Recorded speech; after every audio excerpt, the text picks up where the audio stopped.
This farm belongs to us now. My mother-in-law's voice crackled through the phone, dripping with satisfaction. We've changed all the locks, and you can forget about ever stepping foot on this land again.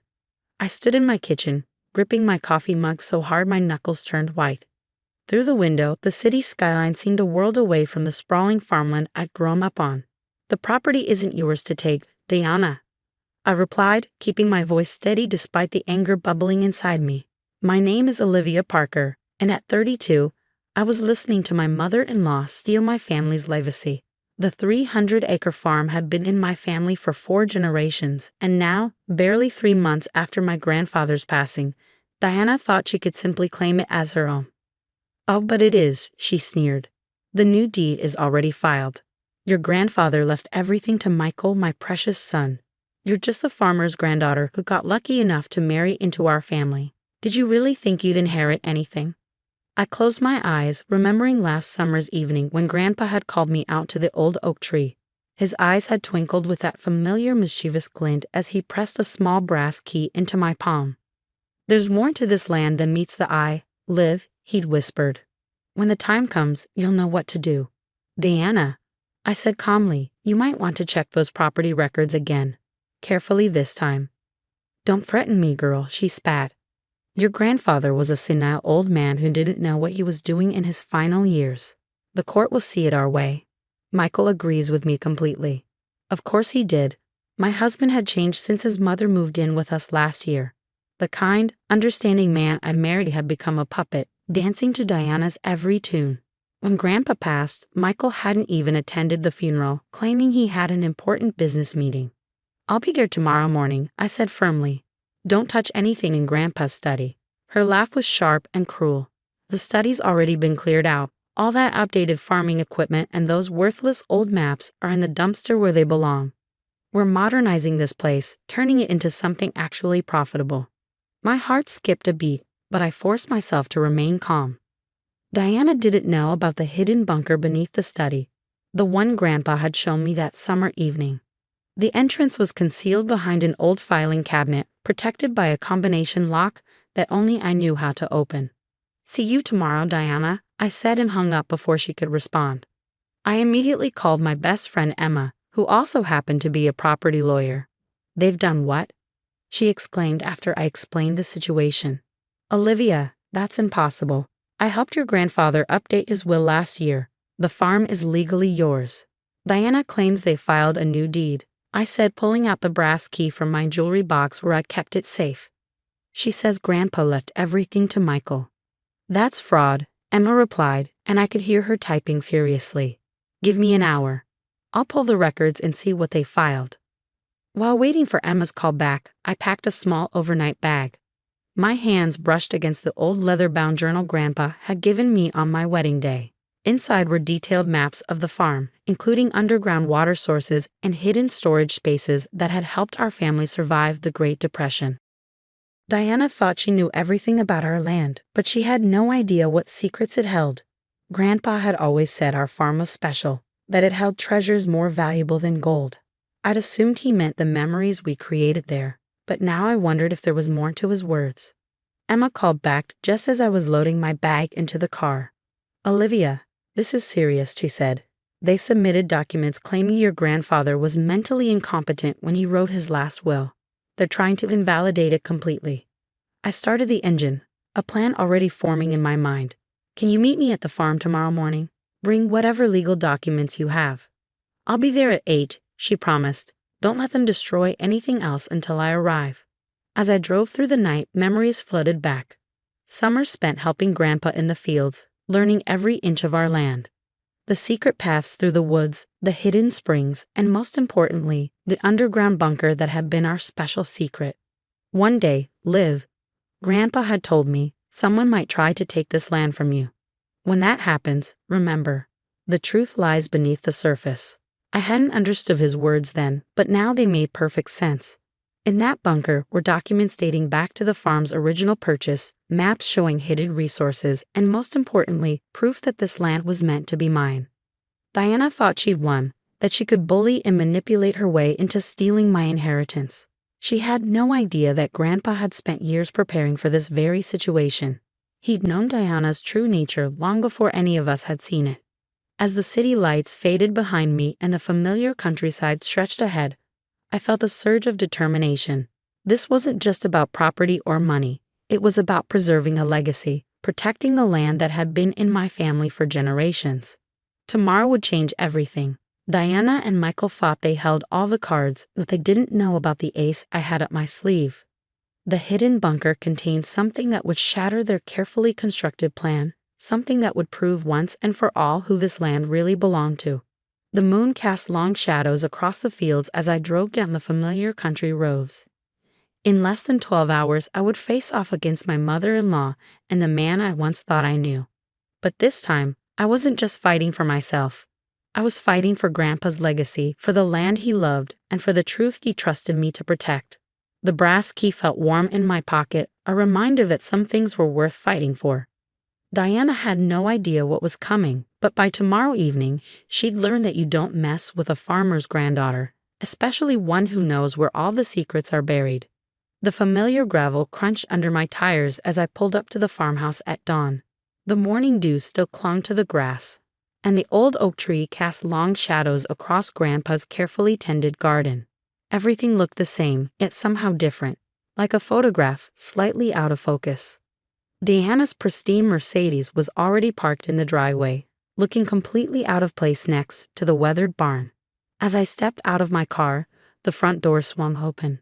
There she stood, perfectly coiffed even at this early hour, with Michael hovering behind her like a shadow. "You're trespassing," Diana called out, her voice carrying across the yard. "I'll call the police." I walked steadily toward them, my boots leaving prints in the dewy grass. "Go ahead," I replied calmly. "I'm sure they'd be very interested in the fraudulent documents you filed." Michael stepped forward, his face a mask of practiced concern. "Liv, don't make this harder than it needs to be. Dad's gone, and the farm needs proper management. Mom has connections. Your mother has delusions. I cut him off. And you've forgotten who you are, Michael. This land raised you too." Diana's perfectly painted lips curled into a sneer. The studies locked. "Whatever you're looking for, you won't find it. We've been very thorough." "I bet you have," I thought, remembering the dumpsters she'd mentioned. But Diana didn't know about the hidden entrance behind the filing cabinet, or that the key in my pocket opened more than just one door. Emma's car pulled up just then, and Diana's expression faltered slightly at the sight of her legal briefcase. "Good. Let her worry." "Mrs. Henderson," Emma greeted Diana professionally, "I've brought copies of the original will and property deeds. We should discuss the serious legal implications of your recent actions."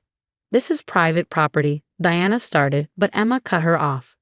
"This property belongs to Olivia Parker, as clearly stated in George Parker's last will and testament, which I personally witnessed. Your fraudulent claims won't hold up in court."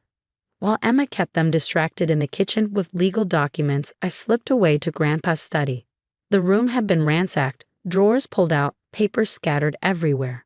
My heart ached seeing his beloved space treated with such disrespect. The old filing cabinet had been pushed aside, but not far enough to reveal the hidden door. I carefully moved it back into position, listening for the subtle click that meant it was perfectly aligned. Then, using the brass key and the combination Grandpa had taught me, his father's birthday, I opened the concealed entrance. The narrow staircase led down to the bunker, where the air was cool and smelled of earth and old paper.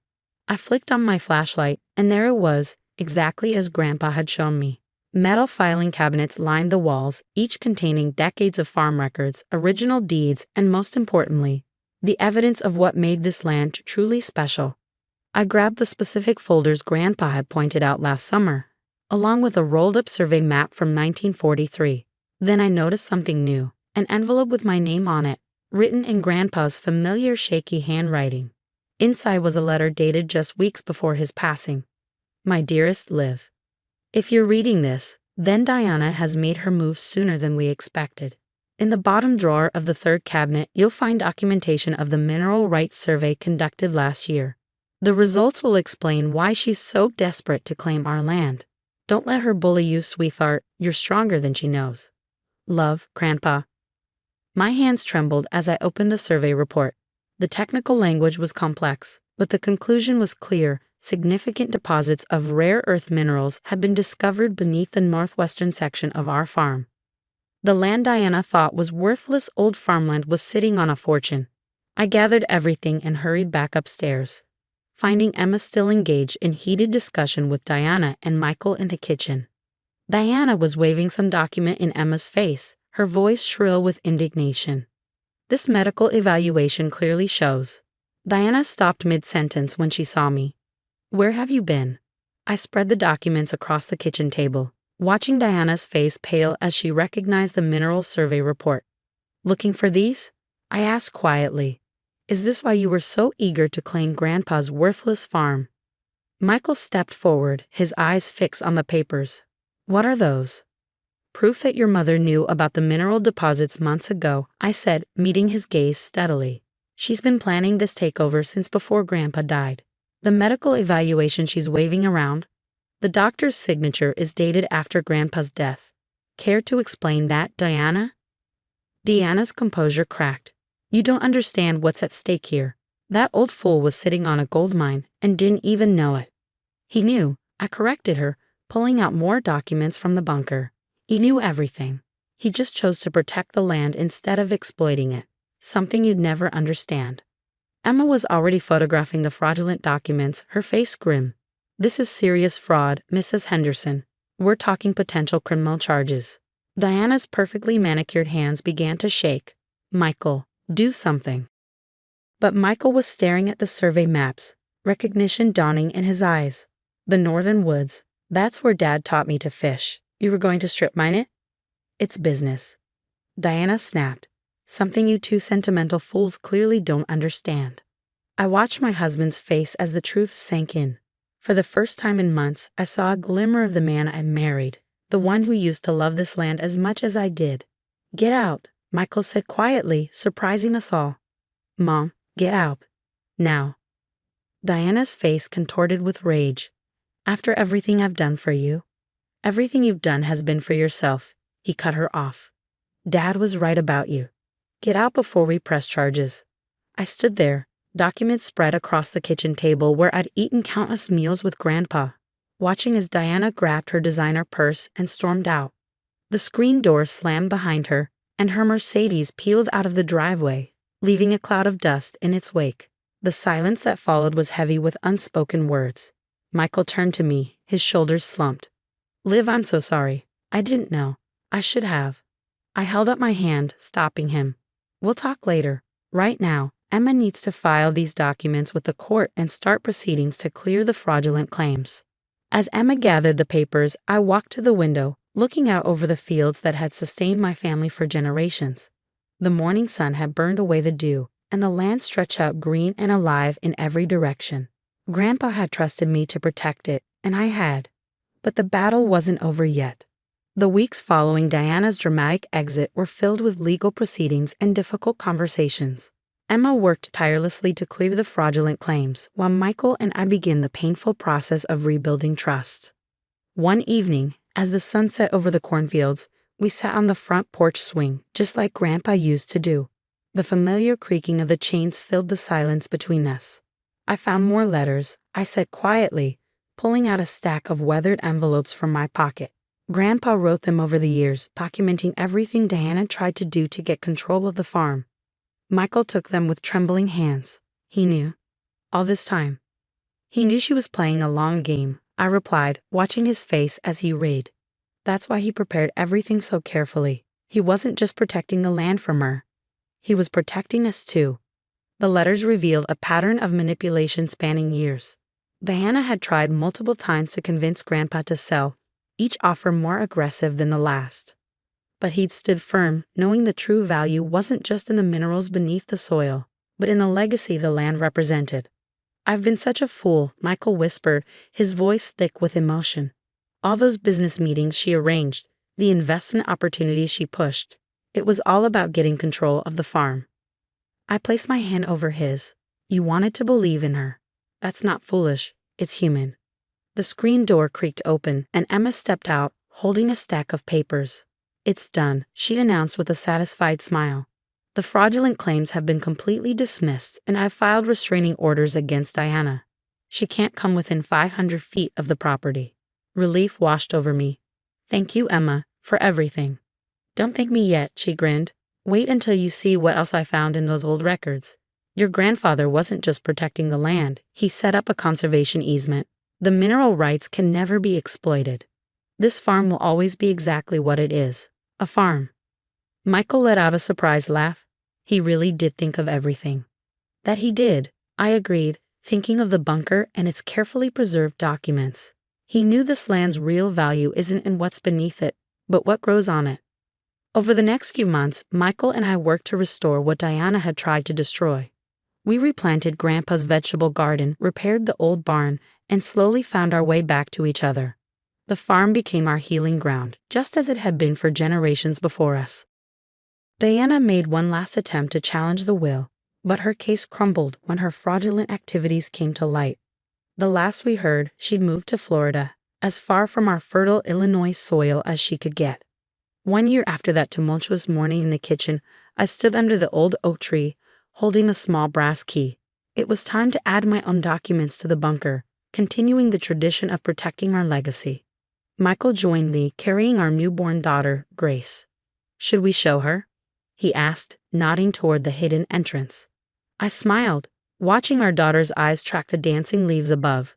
Not yet. But someday, when she's ready, we'll tell her everything. About her great-grandfather's wisdom, about the land that's been in our family for generations, and about how love for this place is stronger than any amount of greed. Emma visited often, bringing her legal expertise and genuine love for the farm. Together, we established a trust to ensure the land would always remain agricultural, protecting it for future generations. As I watched Grace take her first wobbly steps across the same grass I played on as a child, I think about Grandpa's final gift. It wasn't just the land or the hidden bunker with its crucial documents. It was the lesson he taught me about standing firm in the face of adversity, about protecting what matters most. The farm continues to thrive, producing crops that feed our community. The northern woods where Michael learned to fish remain untouched, a sanctuary for wildlife and family memories alike. Sometimes, when the evening light hits the fields just right, I swear I can see Grandpa standing there, smiling at what his legacy has become. Diana thought she could steal our land by exploiting its hidden wealth.